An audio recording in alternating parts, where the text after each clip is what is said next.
regardless of the reason why you want to migrate, either education, either to go and look for work or to get experience, you will be undergo difficult, extreme challenges in the process alone, and most of the time you will end up being rejected. But on the other hand, they can come here anytime they want to come.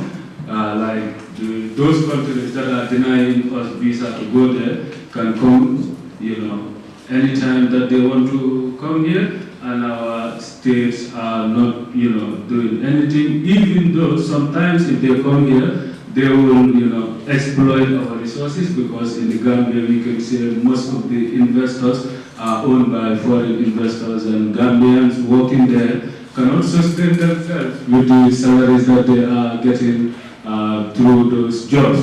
So for that reason, we will say that we can call it neo-colonialism, because they are still colonizing us, deciding for us. So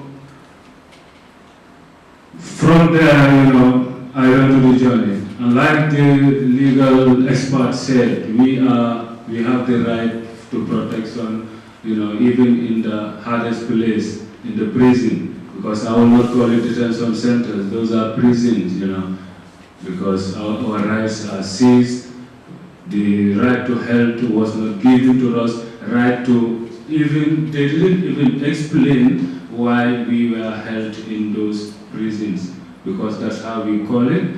But some offenders when we call it prisons, but in reality they are just prisons.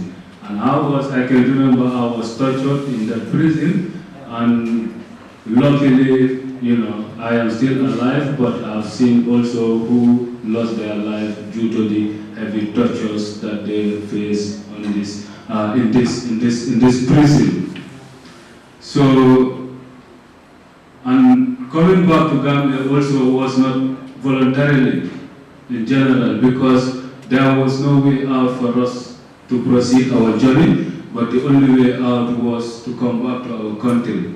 So we can call ourselves deportees, simply as deportees, because everything, all our belongings were, seized. We didn't came back home with nothing, and at the airport also, at the airport, the government was not there to receive us.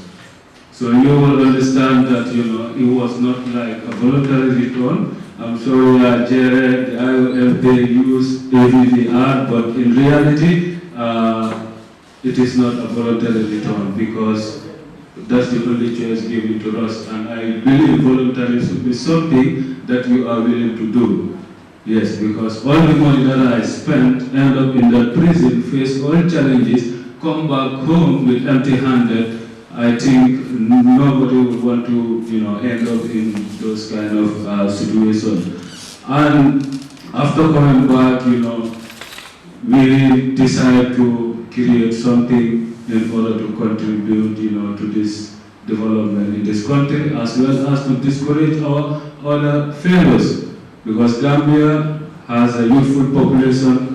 And like I said, migration is part of our life. Even those in offices, those in the government, they want to travel anytime the opportunity is there.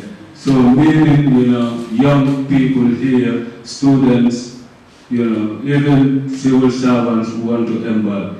But by sharing our, horrors, our, stories, which are very, very hard, to share, because it's like, I can say, cutting our flesh anytime we face the people, because it's our story, it's our real life stories, and it is not something easy. But with all that, we joined our forces and started doing awareness raising.